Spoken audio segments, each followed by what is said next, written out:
Welcome to this Math GPT video on capacitor circuits.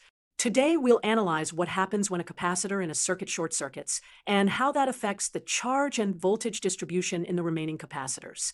Let's consider a circuit with three capacitors. C1 equals 10 microfarads, C2 equals 5 microfarads, and C3 equals 4 microfarads. In our circuit, C1 and C2 are connected in parallel with each other, and this parallel combination is in series with C3. The entire circuit is connected to a 100-volt source. We want to find, first, the equivalent capacitance of the entire circuit.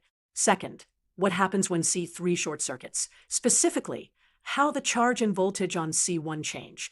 Let's first find the equivalent capacitance of the circuit. We know that C1 and C2 are in parallel. When capacitors are in parallel, their capacitances add.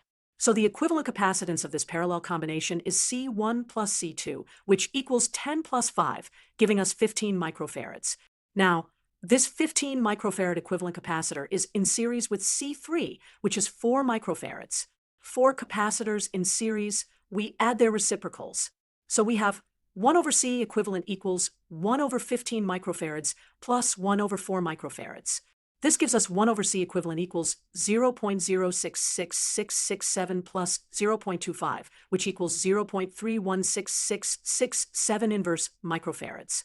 Taking the reciprocal, we get C equivalent equals 3.16 microfarads. Now, let's see what happens when C3 short circuits.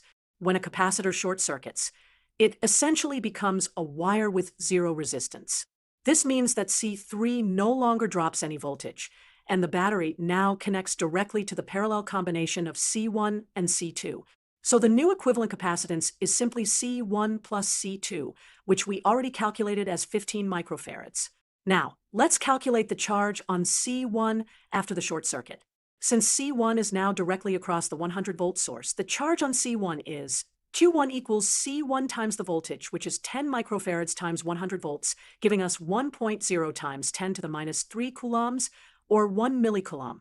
Let's compare the situation before and after the short circuit. Let's calculate what the charge and voltage on C1 were before the short circuit. Before the short circuit, the total charge in the circuit was Q series equals C equivalent times the voltage, which is 3.16 microfarads times 100 volts, giving us 3.16 times 10 to the minus 4 coulombs. Now, to find the voltage across C1 before the short circuit, we use V1 equals Q series divided by C1, which is 3.16 times 10 to the minus 4 coulombs divided by 10 times 10 to the minus 6 farads, giving us 31.6 volts. So let's summarize the changes for C1 when C3 is shorted. The charge on C1 increases from 3.16 times 10 to the minus 4 coulombs to 1.0 times 10 to the minus 3 coulombs. The voltage across C1 increases from 31.6 volts to 100 volts. This makes physical sense because when C3 short circuits, it no longer restricts the flow of charge to C1, allowing C1 to receive the full voltage of the battery. In conclusion, when a capacitor in a series parallel circuit short circuits, it can dramatically change the voltage and charge distribution in the remaining capacitors. Key points to remember. 1. The equivalent capacitance increases when a series capacitor short circuits. 2. Capacitors that were previously part of a series arrangement now see the full battery voltage. 3. The charge on those capacitors increases proportionally with the voltage increase. Thanks for watching this Math GPT video on capacitor circuits.